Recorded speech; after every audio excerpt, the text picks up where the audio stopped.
Olá, chegamos ao oitavo dia do nosso propósito de leitura da Palavra do Senhor e hoje vamos estudar um pouquinho de Gênesis, dos capítulos 22 ao 24.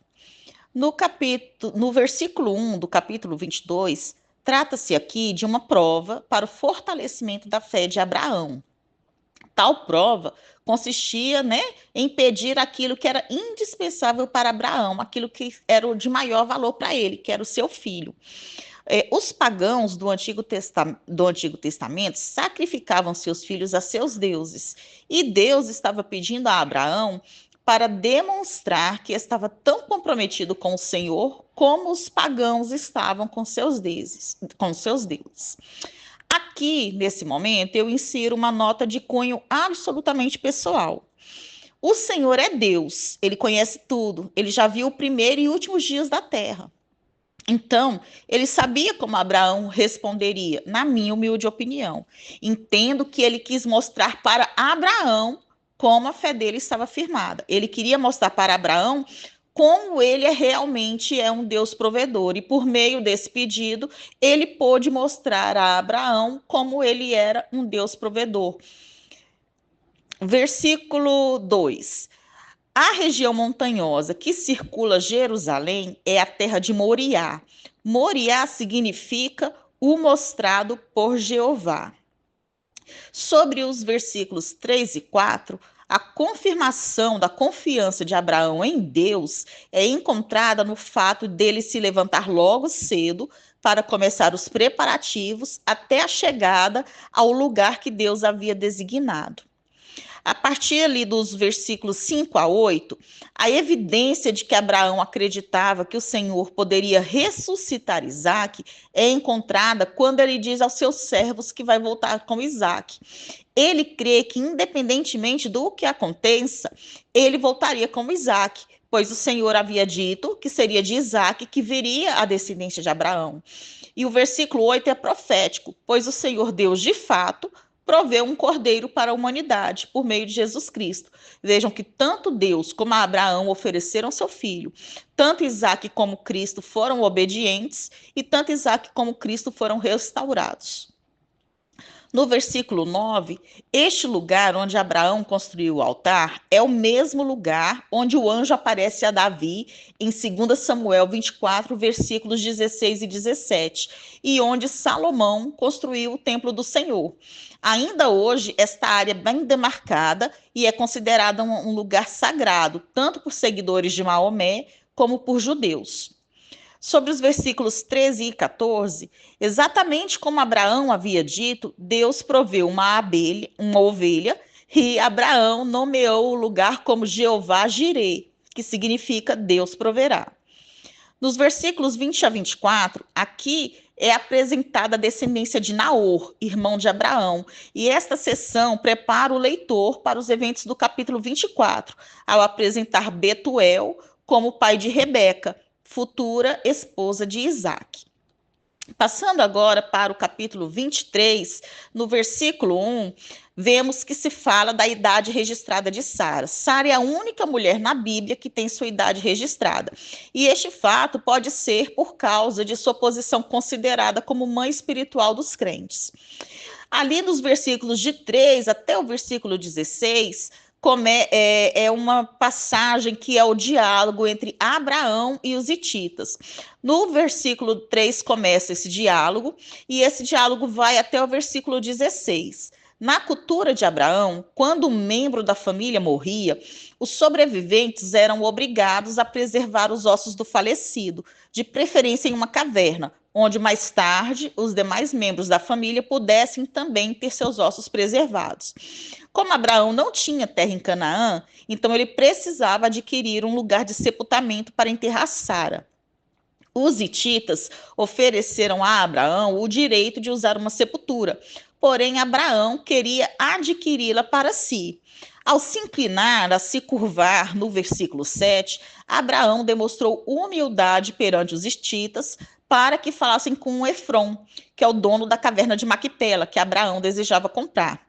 E para Efron não era vantagem vender apenas a caverna, pois, segundo o antigo Código de Lei dos Hititas, algumas obrigações lhe seriam impostas em relação à caverna.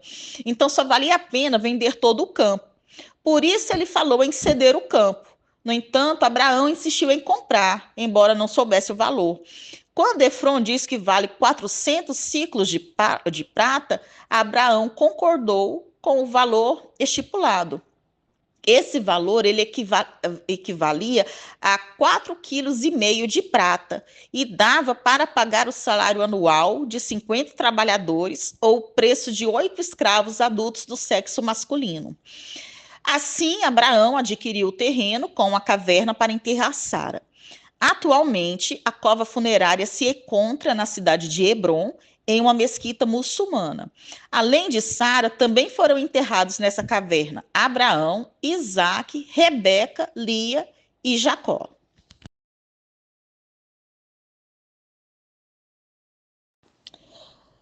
No capítulo 24, dos versículos de 1 a 9, Abraão já está com 140 anos, sabendo que o fim de sua vida está próximo devido à idade, e demonstra preocupação com Isaque, que está já com 40 anos e sem esposa.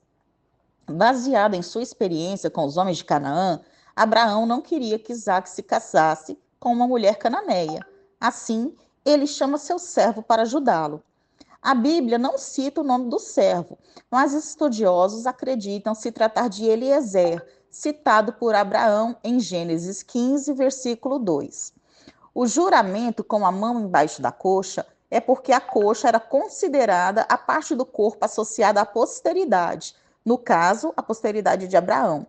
Então, com fé, Abraão garantiu a seu servo que Deus o ajudaria a encontrar uma mulher para seu filho, e também advertiu que o servo não permitisse que Isaque abandonasse a terra da promessa. Nos versículos 10 a 11 do capítulo 24, presume-se que a viagem do servo de Abraão e sua comitiva durou 2 semanas, e os bens levados deveriam refletir a riqueza de Abraão e pagar o preço da noiva. Nos versículos 12 a 14 do capítulo 24, a oração do servo de Abraão mostra que Abraão era zeloso em demonstrar sua fé, em mostrar exemplos de sua fé, que também foi encontrada no servo. O servo não pediu qualquer coisa a Deus, pois a mulher que atendesse ao sinal que o servo pediu teria que pegar água para ele e seus camelos. Um camelo cansado pode beber até 113 litros de água em 15 minutos. E havia 10 camelos acompanhando o servo, o que faria a jovem ter que pegar mais de 1.000 litros de água, demonstrando uma intensa generosidade. Dos versículos 15 a 27 do capítulo 24, o servo compreendeu que Rebeca foi uma resposta à sua oração, por fazer exatamente o que tinha pedido ao Senhor, além de ser filha do irmão de Abraão e ser formosa. Assim, o servo deu o brinco e 2 braceletes de ouro a ela e adorou ao Senhor.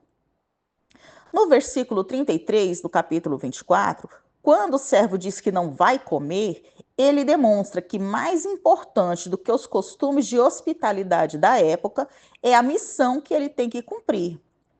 Ali dos versículos 34 a 49, o servo narra a toda a família de Rebeca sobre como o Senhor abençoou a Abraão, sobre o juramento que fizera e como pediu a direção do Senhor para encontrar Rebeca. Depois, pede que atendam ao pedido, mas deixa claro que poderia procurar outras moças na parentela de Abraão. Ele faz isso no versículo 49, quando diz: do contrário, digam também, para que eu siga o meu caminho, para a direita ou para a esquerda. No versículo 50 do capítulo 24, Labão e Betuel, como líderes de sua família, reconheceram que a mão do Senhor estava na escolha de Rebeca para ser a esposa de Isaque. Então, eles a liberaram para seguir com o servo, e o servo deu joias de prata, ouro e vestes a Rebeca, a Labão, seu irmão, e a sua mãe, o que era como uma compensação pela perda de Rebeca. Ali dos versículos 54 a 61 do capítulo 24, apesar de ser costume na época passar vários dias com a família da noiva, o servo pede que não atrasassem seu retorno a Abraão. A declaração de Rebeca, eu irei, expressa sua aceitação de partir imediatamente. Dos versículos 62 a 67, quando Rebeca se cobre com o véu antes de encontrar seu futuro marido, é porque era um costume no dia do casamento se cobrir. Como parte do ritual matrimonial, Isaac levou Rebeca para a tenda que tinha sido de sua mãe Sara, e ali consumou o casamento. A tenda, então, passaria a ser de Rebeca e a marcaria como a matriarca do clã.